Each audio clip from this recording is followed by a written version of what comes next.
Bien, bah, voilà, je suis Laurent Brun, je suis le responsable, d'un projet NR qui s'appelle Graspit et qui a démarré l'année dernière, qui va courir là encore pendant 4 ans, heu et qui s'intéresse, bah, justement aux interactions, multisensorielles, parce qu'on va essayer donc de combiner, différentes modalités pour aider des patients qui ont subi des accidents vasculaires cérébraux à récupérer, des enfin, du contrôle en fait, des fonctions au niveau de, l'avant-bras. Et pour ça, donc on va d'abord s'attaquer à une phase de conception et d'évaluation justement de ce système avant d'évaluer ses performances, en termes de rééducation. Alors c'est un gros projet, il y a beaucoup de monde, j'ai essayé de lister tout le monde, heu et donc il y a dans ce projet-là, environ huit groupes qui interagissent. J'ai fait une petite cartographie. Vous avez des équipes de recherche, donc comme, la mienne. Moi, je travaille donc au Lauréat, à l'université de Lorraine, dans une équipe qui s'intéresse en fait, à l'analyse, des signaux cérébraux, et plus particulièrement des rythmes cérébraux. Il y a Stéphanie Fleck, donc pour la partie interaction, à Perseus. Vous avez des gens aussi de Rennes, donc Anatole Lécuyer, qui s'intéresse plus particulièrement donc au système, aux interactions, haptiques. Puis vous avez aussi donc, une dernière équipe de recherche, qui s'appelle Camine, qui s'intéresse elle, à tout ce qui est, prothèses et stimulation électrique fonctionnelle. On a 3 CHU avec nous, donc enfin 2 CHU, celui de Rennes et celui de Toulouse, et on a, l'IRR, c'est l'Institut régional de réadaptation qui est basé à Nancy, et plus particulièrement donc le centre de rééducation, pour adultes de l'Est Saint-Christophe, et on a une entreprise, puisque c'est un projet, PRCE, qui est la société, Lorraine, Open Edge, qui développe en fait des, d'imprimantes, additives. Et donc, notre thématique, voilà, c'est de permettre, d'améliorer la rééducation.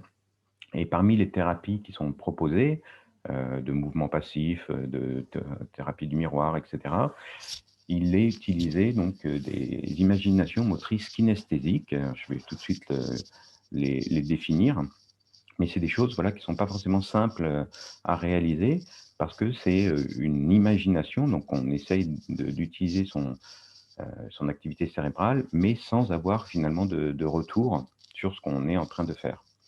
Donc c'est, voilà, intangible, et on a le patient et le thérapeute n'ont pas de retour sur la qualité finalement de cette imagination motrice.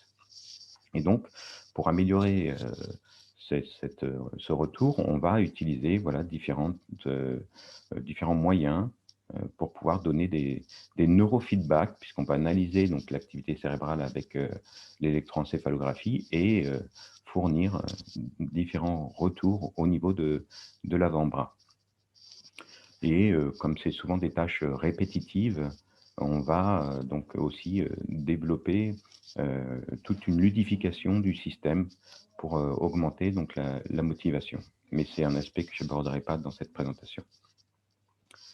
Donc voilà, on va devoir, bah, réaliser, on a commencé donc des protocoles avec, donc en particulier des questionnaires, pour les patients et les thérapeutes. On va donc, concevoir, les différents, types de retours, et donc je développerai cette partie-là par la suite. Et puis donc il y a toute une partie, ludification, qui est prévue aussi dans ce projet.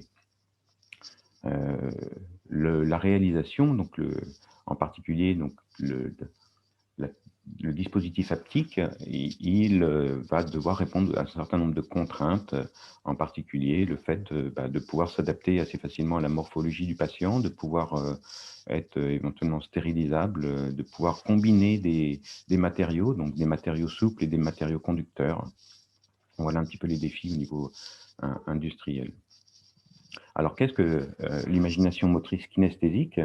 Eh bien, c'est, par rapport au fait de réaliser un mouvement, c'est le fait d'imaginer qu'on réalise un mouvement. Donc par exemple, de se visualiser en train de faire du ski. Et on va avoir 2 composantes quand on fait ce type de tâche. On peut ressentir la contraction des muscles, l'impact sur le sol, la granulosité, la température. Et donc, c'est qu'on appelle l'imagination motrice kinesthésique. Et il y a une partie plus visuelle où on génère des images et on se voit effectivement en train de descendre peut-être une piste de ski. Mais ce n'est pas cet aspect-là qui nous intéresse, hein. Nous, on veut rééduquer le cortex moteur et donc on veut que la personne produise des imaginations motrices kinesthésiques. Donc, on va s'intéresser principalement aux zones là, qui sont colorées et qui correspondent donc au cortex moteur et au cortex somatosensoriel qui est juste derrière et qui rapporte un petit peu les stimulations. On voit là que les zones, que ce soit pour une exécution motrice, une observation d'un mouvement ou une imagination motrice, on a les mêmes zones qui s'activent. Et donc, on va s'intéresser surtout à des différences de puissance dans des bandes de fréquences autour de 8 et 30 Hz, parce qu'on est capable effectivement de repérer quand est-ce qu'il y a ce qu'on appelle une désynchronisation, c'est-à-dire une perte de puissance par rapport à un état de repos qui est caractéristique d'une exécution motrice, d'une observation ou d'une imagination motrice. Donc, c'est le type d'indice qu'on va aller chercher dans l'électroencéphalographie pour savoir si la personne fait correctement la tâche. Plus la perte de puissance est significative, plus on suspectera que la personne a effectivement modulé correctement son cortex moteur. Donc voilà, on va avoir par rapport à un état de repos, eh bien, un niveau qui va baisser pendant l'imagination de la tâche et après l'arrêt de l'imagination de la tâche, il y a en fait une synchronisation qui finalement correspond à une puissance plus élevée que cela. La première qu'on note de RD, c'est l'Event Related Desynchronization, et celle après l'activité, c'est l'Event Related Synchronization. Donc des variations de puissance. Et ce sont les indices qu'on va observer. On va les observer donc dans une tâche où on va afficher à l'écran des informations pour dire à la personne quand est-ce qu'il faut exécuter la tâche. Donc on a un feu rouge, orange et vert pour indiquer quand est-ce qu'elle peut se reposer, quand est-ce qu'elle doit se préparer au mouvement, c'est l'apparition du feu orange, et quand il y a l'apparition du feu vert avec la main qui doit attraper la bouteille, eh bien, vous avez donc la personne qui doit exécuter pendant 4 secondes, un peu plus pour des personnes qui ont des accidents vasculaires cérébraux, qui peuvent avoir des déficiences cognitives, pour leur permettre effectivement de réaliser cette tâche-là. Et ensuite, donc, le feu repasse au rouge pour leur permettre de se reposer et nous de comparer effectivement l'activité pendant l'état de repos et pendant la période où ils doivent exécuter une imagination motrice kinesthésique. Après une période d'apprentissage, eh bien, on pourra délivrer un retour par rapport au repérage qu'on aura pu faire de leur puissance pendant cette phase d'imagination motrice kinesthésique. Donc, si je lance la vidéo, peut-être que la résolution n'est pas suffisamment grande. Vous voyez un petit peu l'enchaînement des feux. Et ce qu'il faudrait surtout que vous voyez, c'est qu'en fait, quelques secondes après l'arrêt du feu vert, vous avez en fait un jet qui apparaît à l'écran. Et la hauteur de ce jet, en fait, est proportionnelle à la désynchronisation, c'est-à-dire à la baisse de puissance. Donc ici, vous avez un retour visuel. Vous avez donc un neurofeedback visuel en fonction de l'activité dans le cortex moteur. Eh bien, vous avez un jet, la main presse la bouteille, donc virtuellement, sur l'écran. Donc on a une main virtuelle qui presse une bouteille quand le signal est suffisamment fort et la hauteur du jet correspond à la désynchronisation, donc à la baisse de puissance. Donc en plus de ce retour visuel, on va s'intéresser en fait à d'autres types de modalités, donc une vibration du tendon qui va induire une illusion du mouvement. On va utiliser de la stimulation électrique fonctionnelle, donc qui peut effectivement contracter les muscles à un moindre degré. Elle pourrait aussi fournir une sensation au niveau de la peau sans aller jusqu'à la contraction du muscle. Et on va s'intéresser aussi à un dispositif haptique qui viendrait là bouger en fait les doigts de manière passive. Alors on a déjà réalisé tout un ensemble de tâches pour évaluer en particulier l'interface visuelle. On a donc dans un article qui est paru récemment donc, dans le système Man and Cybernetics et qui a obtenu donc le titre de meilleur article. Vous avez donc une présentation qui compare deux groupes. Un groupe où on va plutôt essayer d'enseigner doucement la tâche, puisque cette tâche d'imagination motrice est complexe. On va expliquer petit à petit aux utilisateurs à exécuter le mouvement. Si ce sont des personnes qui peuvent être hémiplégiques, eh bien, on va leur donner ces instructions sur le bras valide, donc d'exécuter le mouvement, d'essayer de mémoriser un petit peu les sensations, donc de contraction du muscle, de pression sur la peau, de pression aussi sur l'objet, de la température de l'objet, pour que petit à petit, en fait, ils arrivent à s'affranchir de l'exécution et qu'ils arrivent malgré tout à ressentir un petit peu les sensations. Donc c'est ce qu'on a appelé le groupe guidé. Et puis, on a utilisé un autre groupe où là, on a donné les instructions de départ en disant voilà à quoi correspondent les imaginations motrices. Et on leur a demandé de répéter voilà, plusieurs fois, d'utiliser plusieurs fois le système entre voilà, une première phase où ils l'ont essayé et la deuxième phase où on a évalué un petit peu les effets de ces deux méthodes d'apprentissage, une guidée sur des conseils un peu personnalisés et l'autre, c'est plutôt une utilisation automatique de l'outil. Donc voilà, on avait 37 sujets, cette fois-ci 5, c'était pour évaluer l'interface visuelle, avec donc 32 canaux sur 32 mesures électroencéphalographiques sur l'ensemble du crâne. On a aussi donc utilisé des questionnaires pour connaître un petit peu les habitudes des personnes, en particulier sur leur pratique manuelle. Alors, les résultats sont qu'on n'a pas vraiment de distinction en termes de performance, j'aurais envie de dire, sur ces deux sujets. Hein. Ils ont des performances relativement comparables en termes voilà, finalement de désynchronisation de l'activité corticale. Par contre, quand on regarde plus précisément effectivement la réponse aux questions, alors je peux vous dire effectivement aussi quelques mots sur justement l'activité encéphalographique qu'on a pu mesurer. Il y a peu de différence, sinon en fait que pour le groupe guidé, on a une désynchronisation un petit peu plus forte, mais qui ne donc c'est ce qu'on voit en fait sur le groupe de droite, pardon.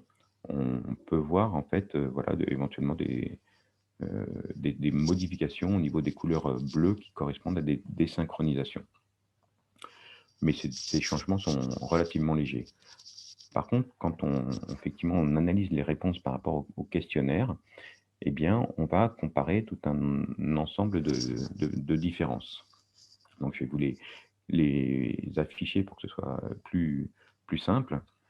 Donc, en particulier, voilà, on s'est intéressé pour savoir si effectivement cette tâche d'imagination motrice était fatigante, et elle est apparue plus fatigante pour en fait ceux qui n'étaient pas guidés, en fait, qui étaient un peu laissés seuls dans cette tâche-là et qui ont effectivement répété plus souvent la tâche que les autres. Par rapport donc au retour du G, donc, et de la cohérence finalement du retour visuel par rapport à ce que eux avaient l'impression de réaliser en imaginant le mouvement, on voit que l'incohérence est un petit peu plus forte pour le groupe qui a répété un petit peu en solitaire l'expérience. On a trouvé aussi voilà, des corrélations, en particulier pour ce groupe-là, sur le fait que le système pouvait leur apparaître un peu plus imprévisible, mais que ça restait une expérience motivante et ils ont trouvé que le feu était utile effectivement pour leur donner correctement les indications. Pour le groupe guidé, on voit qu'ils ont eu une augmentation de leur motivation et qu'ils se sentaient capables de pouvoir utiliser fréquemment ce système, ce qui est un aspect important, puisque les thérapies en fait, nécessitent généralement on va dire une dizaine de séances pour pouvoir être efficaces. Et donc, quant à la facilité ou la simplicité d'utilisation, eh bien, ils ont rapporté qu'effectivement, ces aspects-là étaient positifs pour eux. Donc, globalement, leur expérience d'apprentissage pour tous les participants était positive. Ce système, effectivement, leur parlait et ils voyaient effectivement l'intérêt de l'utiliser. Alors, on a aussi quelques résultats sur l'utilisation, cette fois-ci, de la vibration du tendon, du poignet, chez des participants sains, là également, pour induire en fait une illusion de mouvement. Et donc, cette vibration du tendon a été couplée avec 3 retours visuels différents. Une main virtuelle qui pouvait bouger, donc s'ouvrir en fait, donc, avec un angle différent, ou alors une main virtuelle mais statique, donc qui ne réagit pas finalement à la vibration, ou alors un écran vide de main virtuelle. Il y a eu une trentaine de participants pour cette expérience-là. Et donc, ce qui a été un petit peu comparé, c'était l'intensité perçue en fait par les participants. Et on voit donc à droite les 3 conditions. Hein. Si la main bouge en même temps dans les 10 secondes que dure la stimulation, la vibration, eh bien, la main bouge aussi pendant ces 10 secondes-là. Donc ça, c'est la condition moving. La condition hidden, c'est quand la main est présente mais ne bouge pas. Hidden, c'est quand il n'y a pas la main. Et statique, c'est quand la main est présente mais ne bouge pas. Et donc, on voit que l'intensité perçue varie effectivement en fonction des conditions. On peut supposer, si éventuellement le fait que la main statique soit perçue un peu plus faiblement, c'est parce qu'il y a peut-être justement une incohérence entre ce qui est ressenti finalement et ce qui est vu. Peut-être que le fait de ne pas mettre de retour visuel finalement perturbe moins que d'avoir une main statique. Pour ce qui est des degrés d'extension qui sont perçus, donc généralement, quand on fait vibrer le tendon qui se trouve sous l'intersection du poignet, sous le poignet, eh bien, on a plutôt une sensation d'extension. Donc, les personnes devaient rapporter si elles ressentaient bien effectivement cette extension. Quel était le degré pour elles de l'illusion qui était donnée. Hein. Je rappelle que quand on vibre à cet endroit-là, le tendon, on a une illusion de mouvement. Donc la main était positionnée sous la table et la personne donc, ne voyait pas sa main. Et donc elle indiquait finalement l'illusion du mouvement qu'elle percevait. C'est rapporté sur les courbes de droite en fonction des 3 modalités. Et on voit là aussi que quand la main virtuelle bouge, eh bien, il y a finalement une perception qui est plus importante du mouvement. Par rapport aussi au questionnaire, donc il y a une préférence. Les 3 conditions étaient proposées à tous les sujets. On voit que la préférence des sujets, elle est plus effectivement sur une main virtuelle qui bouge, puis pas de main, et enfin une main statique. Et par rapport à l'illusion ressentie, et généralement c'est une extension, mais certains sujets pouvaient percevoir plutôt une flexion ou une supination, donc c'est-à-dire une rotation finalement du poignet, et une personne a ressenti une extension des doigts. L'illusion du mouvement, quand elle apparaît plutôt au moment du début de la vibration, pour quand il y a un retour, voilà, quand on est dans la condition avec déplacement, et plutôt plus tardivement pour les deux autres conditions. Et enfin, voilà, la durée de l'illusion de mouvement finalement était plus longue aussi quand on était dans la condition de la main virtuelle avec déplacement.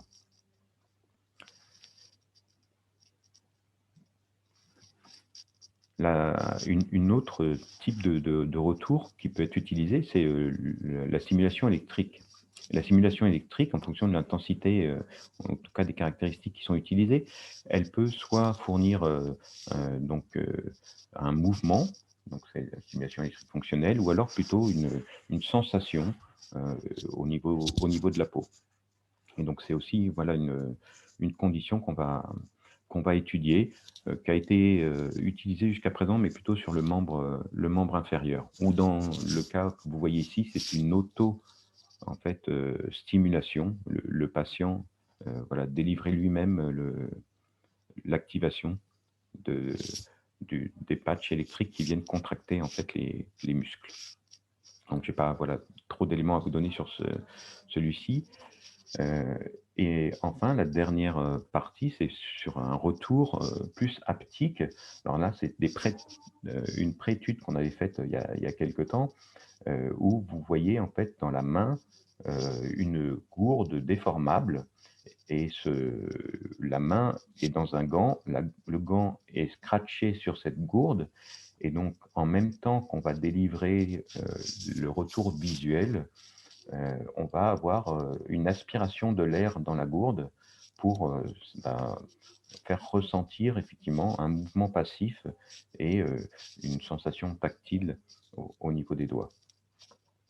Donc je vais lancer la vidéo, là c'est pareil, vous verrez peut-être un petit peu mieux le G quand la vidéo démarrera. Donc là pour l'instant la personne imagine le mouvement, c'est le feu vert. Elle s'arrête, et là vous avez peut-être perçu donc un G, et on entend, et on a peut-être aperçu aussi que la gourde se comprimait pour pouvoir délivrer donc le retour haptique. Voilà, là le retour est un peu plus faible, l'aspiration est un peu plus faible.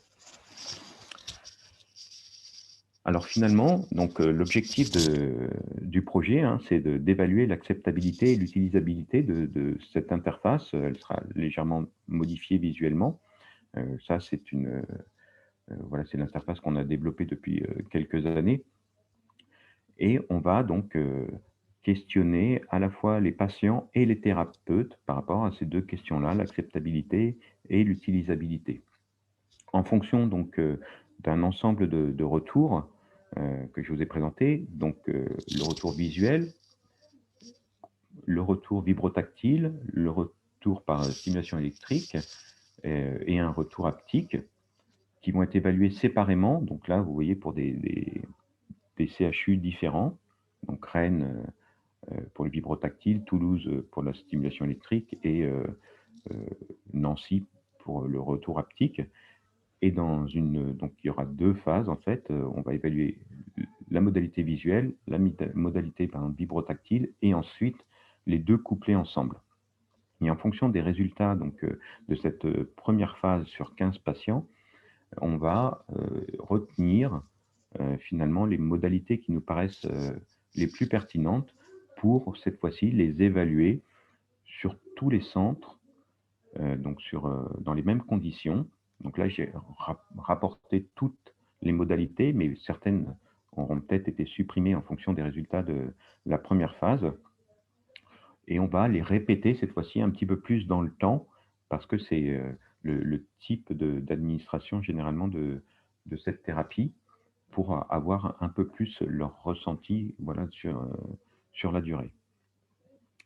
Alors bon, les critères d'inclusion sont relativement classiques, je ne vais pas forcément m'étendre là-dessus, sinon que dans les critères de non-inclusion, eh bien, on va effectivement quand même prêter attention à la présence de troubles cognitifs, mais surtout de troubles sensoriels qui pourraient voilà, venir un petit peu perturber le ressenti. Et pour terminer donc ma présentation, j'avais noté, quelques points éventuellement. Donc, il y a notamment donc, Camille Genet qui a une ANR, JCJC qui s'appelle, APSIS qui, bah, justement, doit établir des questionnaires et pour savoir un petit peu comment est-ce que les interfaces cerveau-ordinateur peuvent être perçues, par des patients qui ont subi des accidents vasculaires cérébraux. Alors, voilà, avec, en particulier Stéphanie Fleck, on a aussi toute une batterie de questionnaires, mais voilà, ce serait intéressant de les comparer.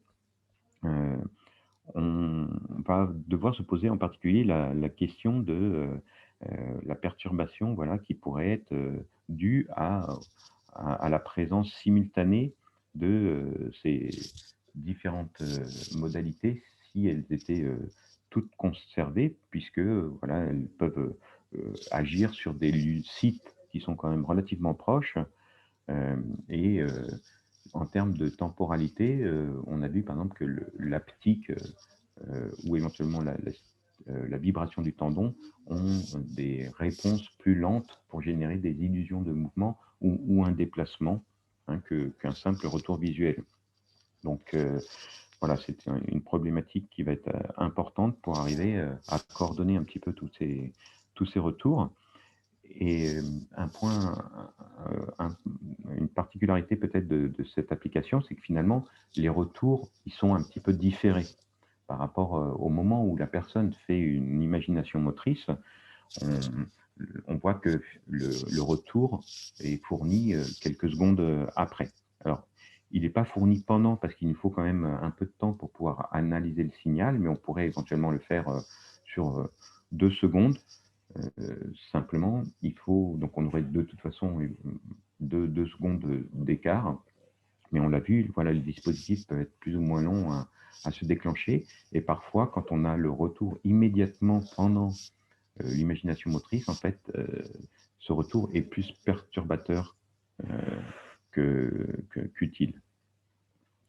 Et comme je l'ai dit, voilà, il faudra surtout qu'on essaye de voir un petit peu comment est-ce que, l'utilisabilité, peut être, évaluée sur une durée plus longue, hein, qui correspondrait plutôt à une utilisation, 1 à 2 fois par semaine pendant 6 semaines.